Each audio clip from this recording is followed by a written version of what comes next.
2026லும் பாஜகவுடன் கூட்டணி இல்லை என அதிமுக பொதுச் செயலாளர் எடப்பாடி பழனிசாமி தெரிவித்திருக்கிறார். இது தொடர்பான முழுமையான விவரங்களை தலைமை செய்தி ஆசிரியர் தம்பி தமிழரசன் வழங்க கேட்கலாம். வணக்கம் தம்பி தமிழரசன், இது குறித்த விவரங்களை பகிர்ந்துக்கு. 2026லும் பாரதிய ஜனதா கட்சியுடன் கூட்டணி இல்லை என்று தெளிவுபடுத்தி இருக்கிறார் அதிமுக பொதுச் செயலாளர் எடப்பாடி பழனிசாமி. கடந்த 3 நாட்களாக அதிமுகவை சுற்றி எழுந்த சர்ச்சைகளுக்கு தன்னுடைய மௌனத்தை களைத்து முற்றுப்புள்ளி வைத்திருக்கிறார் அதிமுக பொதுச் செயலாளர். அதிமுக இந்த தேர்தலில் படுதோல்வியை சந்தித்திருக்கக்கூடிய நிலையில் 33 தொகுதிகளில் 2ஆம் இடம் வந்து மற்ற தொகுதிகளில் 3வது 4வது இடத்தை கூட சந்தித்திருக்கக்கூடிய நிலையில் சில தொகுதிகளில் டெபாசிட்டுகளை இழந்திருக்கக்கூடிய நிலையில் அதிமுகவின் தலைமை குறித்த கேள்வி என்பது கடந்த 3 நாட்களாக எடப்பாடி பழனிசாமியை நோக்கி முன்வைக்கப்பட்டது. கூடுதலாக பாரதிய ஜனதா தரப்பில் இருந்து ஓபிஎஸ், டிடிவி தினகரன், சசிகலா தரப்பில் இருந்தும் இதுபோன்றதொரு பல்வேறு விமர்சனங்கள் முன்வைக்கப்பட்ட நிலையில் அதற்கான பதிலை தெளிவுபடுத்தி இருக்கிறார் அதிமுக பொதுச் செயலாளர் எடப்பாடி பழனிசாமி. கடந்த தேர்தலை விட இந்த தேர்தலில் அதிமுக மட்டும்தான் அதிக வாக்கு சதவீதத்தை பெற்றிருக்கக்கூடிய ஒரே கட்சி என்று குறிப்பிட்டிருக்கிறார்.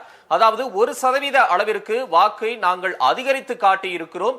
தேர்தலில் வெற்றி தோல்வி என்பது பொருட்டே அல்ல, பாரதிய ஜனதா கட்சியிடம் இருந்து கூட்டணியில் இருந்து விலகி வந்ததால் தான் இந்த 1% வாக்கு வங்கி என்பது எங்களுக்கு அதிகரித்திருக்கிறது என்று அறுதியிட்டு கூறியிருக்கிறார். இந்த தேர்தல் தோல்விக்கு பிறகு பாரதிய ஜனதா கட்சியுடன் இணைந்து கூட்டணியை தேர்தலை சந்திப்பதற்கான வாய்ப்பு இருக்கிறதா? சில இடங்களில், குறிப்பாக தமிழ்நாட்டின் 13 தொகுதிகளில் அதிமுக, பாஜக 2 வேட்பாளர்கள் பெற்றிருக்கக்கூடிய வாக்குகள் என்பது திமுக வெற்றி பெற்றிருக்கக்கூடிய வாக்கு சதவீதத்தை விட, வித்தியாசத்தை விட கூடுதலாக இருக்கிறது என்ற ஒரு தகவலும் கிடைத்திருக்கக்கூடிய நிலையில் அவ்வாறு இணைந்து போட்டியிட்டால் சட்டமன்ற தேர்தலிலும் பெரும் வெற்றியை பதிவு செய்ய முடியும் என்று சில அதிமுக தலைவர்கள், குறிப்பாக எஸ்பி வேலுமணி உள்ளிட்ட தலைவர்கள், நிர்வாகிகள் கருத்து தெரிவித்து அரசியல் விமர்சகர்களும் கருத்து தெரிவித்த நிலையில் எடப்பாடி பழனிசாமி அந்த கருத்துக்களுக்கெல்லாம் முற்றுப்புள்ளி வைத்திருக்கிறார். கூடுதலாக அண்ணாமலையை அதிமுக கூட்டணியில் இணைந்த பிறகு அடையாளம் காட்டியதே அதிமுக தான் என்ற ஒரு கருத்தை முன்வைத்திருக்கிறார்.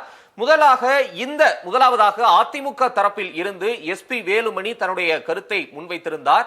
30-35 தொகுதிகளில் வெற்றி பெறுவதற்கான வாய்ப்பு இருந்திருக்கும் பாஜகவோடு கூட்டணி அமைந்திருந்தால் என்ற ஒரு கருத்தை முன்வைத்திருந்தார். அதற்கு பதிலடியாக தமிழக பாஜக தலைவர் அண்ணாமலை எடப்பாடி பழனிசாமிக்கும் எஸ்பி வேலுமணிக்கும் இடையே இருக்கக்கூடிய முரண்பாடு இதன் மூலமாக வெளிப்பட்டிருக்கிறது என்ற ஒரு கருத்தை முன்வைத்திருந்தார். அந்த கருத்தில் கூடுதலாக நான் தலைவராக இருக்கும் வரை அதிமுகவுடன் கூட்டணி என்பது தமிழ்நாடு சட்டப்பேரவையிலோ இல்லை அரசியல் களத்திலோ இருக்காது என்ற ஒரு பதிலையும் அளித்திருந்தார். இது ஒருபுறம் இருக்க, ஓபிஎஸ் தரப்பில் இருந்து தாய் வழி வந்த தங்கங்கள் எல்லாம் ஓரணி சென்று நேர்வழி சென்றால் நாளை நமதே என்ற எம்ஜிஆரின் பாடலை குறிப்பிட்டு அவர் மீண்டும் நாம் அனைவரும் ஒன்றிணைந்து தேர்தல் களத்தை சந்திக்க வேண்டும், அதிமுகவை வெற்றி பெற செய்ய வேண்டும், ஆட்சி அதிகாரத்தில் அமர்த்த வேண்டும், தோல்விக்கு காரணம் சொல்லி தொண்டர்களை பழக்கக்கூடாது என்ற ஒரு கருத்தை முன்வைத்திருந்தார்.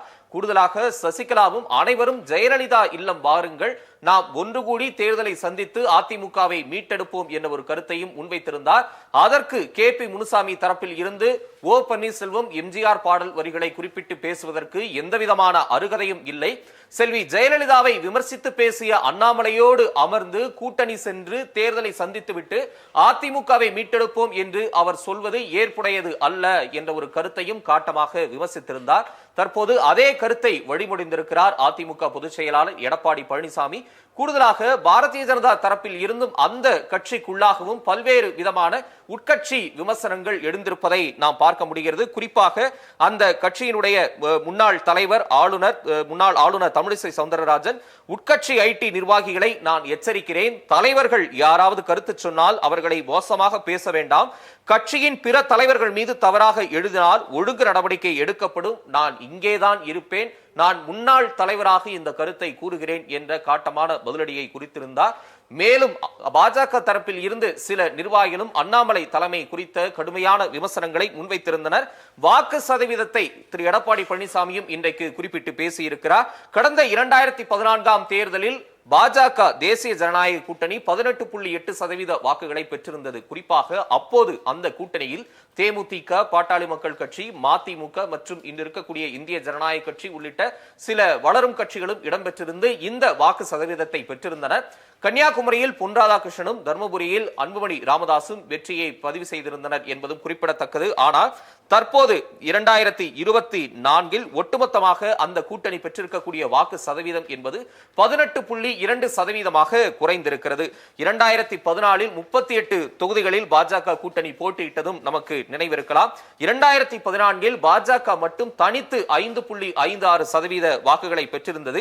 ஆனால் அப்போது அவர்கள் போட்டியிட்ட தொகுதிகள் என்பது 9. ஆனால் தற்போது தாமரை சின்னத்தோடு சேர்த்து 23 தொகுதிகளில் பாஜக தாமரை சின்னம் களம் கண்டது. ஆனால் 11.24% வாக்குகளை பெற்றிருக்கிறது. விகித அடிப்படையில் பார்த்தால் அந்த 2014ஆம் ஆண்டு பெற்றிருக்கக்கூடிய வாக்கு சதவீதத்தை விட தற்போது குறைவான வாக்கு சதவீதமே அவர்கள் பெற்றிருப்பதாகவே நமக்கு புள்ளி விவரங்கள் காட்டுகின்றன. அந்த அடிப்படையில் அதிமுக கூடுதல் வாக்குகளை பெற்றிருக்கிறது. எனவே இனிமேல் அண்ணாமலையோடு பாஜகவோடு கூட்டணி இல்லை என்பதை ஏற்கனவே நான் தெளிவுபடுத்தி இருக்கிறேன். இனிமேலும் அதே நிலைப்பாடுதான் எனக்கு இருக்கிறது என்ற விஷயத்தை அதிமுக பொதுச் செயலாளர் பதிவிட்டிருக்கிறார். கூடுதலாக ஓபிஎஸ்ஸின் அழைப்பையும் சசிகலாவின் அழைப்பையும் அவர் நிராகரித்திருக்கிறார். இதன் மூலமாக தமிழக அரசியல் களத்தில் தற்போதைய நிலையில் கூட்டணி மற்றும் கட்சிகளின் நிலைப்பாடு குறித்த ஒரு தெளிவு கிடைத்திருக்கிறது. திமுக கூட்டணி 2019 பயணித்த அதே கூட்டணி 21 பயணித்து சட்டமன்ற தேர்தலில் வெற்றியை கண்டது. 2024 நாடாளுமன்ற தேர்தலிலும் களம் கண்டு 40க்கு 40 புதுவை உள்ளிட்ட இடங்களில் வெற்றி பெற்று தற்போது அவர்கள் தங்களுடைய கூட்டணியை நகர்த்தி சென்றிருக்கின்றனர்.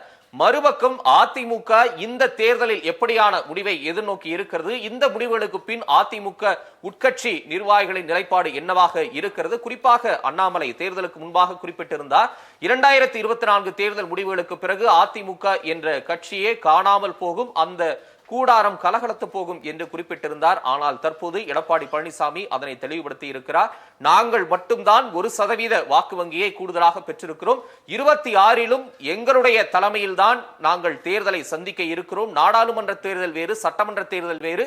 நாங்கள் இந்த முறை தேசிய கட்சிகளை நம்பி களமிறங்கவில்லை. தேசிய கட்சிகள் வாக்குகளை பெற்று தமிழ்நாட்டிற்கான நலன்களை தராமல் நம்மை ஏமாற்றி வருவதால் நாங்கள் தனித்து களம் கண்டோம். ஆனால் சட்டமன்ற தேர்தல் களம் என்பது அப்படி இருக்காது. எனவே அந்த தேர்தலில் நாங்கள் வெற்றியை பெறுவோம் என்று குறிப்பிட்டிருக்கிறார். பாரதிய ஜனதா கட்சி தலைவர் அண்ணாமலைக்கும் தமிழிசைக்கும் மத்திய அமைச்சர் பதவி தருவதான செய்திகளும் வெளிவந்து கொண்டிருக்கின்றன. எனவே பாஜக தலைமையில் மாற்றம் வருமா, அந்த மாற்றம் கூட்டணியில் ஏதாவது தாக்கத்தை ஏற்படுத்துமா என்ற ஒரு கேள்வியும் எடுகிறது. தற்போதைய நிலைக்கு அதிமுக கூட்டணி என்பது இப்போது இருக்கக்கூடிய கூட்டணி 2026லும் அதிமுக தலைமையில் இருக்கக்கூடிய ஒரு கூட்டணியாகவே அமையும் என்ற தெளிவை அந்த கட்சியின் பொதுச் செயலாளர் கொடுத்திருக்கிறார். பாரதிய ஜனதா கட்சிக்கு தலைமை மாற்றம் ஏற்பட்டு அவர்கள் என்ன விதமான கூட்டணி வியூகத்தை வகுக்கப் போகின்றனர் என்ற ஒரு கேள்வியும் எழுகிறது. திமுக கூட்டணி தற்போது இருக்கக்கூடிய அதே நிலையில் பயணிப்போம் என்ற ஒரு நம்பிக்கையும் தொடர்ந்து வெளிப்படுத்தி வருகின்றனர். கடந்த 20 ஆண்டுகளில் நாம் பார்த்தோமேயானால் 2004 முதல் 24 வரை பாரதிய ஜனதா கட்சி பெற்ற எம்பிக்களின் எண்ணிக்கை 1 என்ற ஒரு ஆச்சரியமூட்டக்கூடிய ஒரு விஷயமும் இருக்கிறது. அதாவது 2014ஆம் ஆண்டு மட்டுமே பாரதிய ஜனதா கட்சி கன்னியாகுமரியில் பொன் ராதாகிருஷ்ணனின் வெற்றியை பதிவு செய்தது. கடந்த 20 ஆண்டுகளில் ஒரே ஒரு எம்பியை மட்டும்தான் பாரதிய ஜனதா கட்சி தமிழ்நாட்டில் இருந்து பெற்றிருக்கிறது என்பதும் குறிப்பிடத்தக்கது. இந்த நிலையில் பாரதிய ஜனதா கட்சி எப்படி தன்னை தமிழகத்தில் வளர்த்துக் கொள்ள போகிறது, கூட்டணியாக எப்படி களம் காண போகிறது என்ற ஒரு கேள்வியும் எடுகிறது. அதிமுகவும் இருக்கக்கூடிய சவால்களை சமாளித்து 26 தேர்தல் களத்தில் எப்படி வென்றாக போகிறது, குறிப்பாக ஓபிஎஸ் தரப்பில் இருந்து 10 தோல்வி பழனிசாமி என்ற ஒரு விமர்சனத்தையும் முன்வைக்க தொடங்கி இருக்கின்றன. ஏற்கனவே ஈரோடு கிழக்கு இடைத்தேர்தலிலும் இவ்வாறான விமர்சனத்தை அவர்கள் முன்வைத்திருந்தது நமக்கு நினைவிருக்கலாம். திமுகவும் அதனுடைய கூட்டணியாக தேர்தல் களத்தை சந்திக்க ஆயத்தமாகி இருக்கிறது. இந்த நிலையில் அதிமுக பொதுச் செயலாளரின் இன்றைய செய்தியாளர் சந்திப்பு என்பது அந்த கட்சியின் நிலைப்பாடு, கூட்டணி வியூகம், தமிழக அரசியல் களத்தில் கூட்டணி பாதை எப்படியாக இருக்க போகிறது என்பதற்கு ஓரளவு பதில் தரக்கூடிய ஒரு செய்தியாளர் சந்திப்பாகவே அமைந்திருக்கிறது. இனி மத்தியில் ஆட்சி எவ்வாறாக அமைய போகிறது, அந்த கூட்டணி ஆட்சியின் தாக்கம் எப்படி இருக்க போகிறது, தமிழ்நாட்டில் பாஜக கட்சியை வளர்ப்பதற்கு என்ன விதமான வியூகத்தை மேற்கொள்ள போகிறது, அதிமுக அதில் பங்களிக்குமா இல்லை தனித்து நின்று மக்கள் ஆதரவை பெறுவதற்கான முயற்சியை மேற்கொள்வார்களா என்பதை பொறுத்திருந்து பார்க்கலாம்.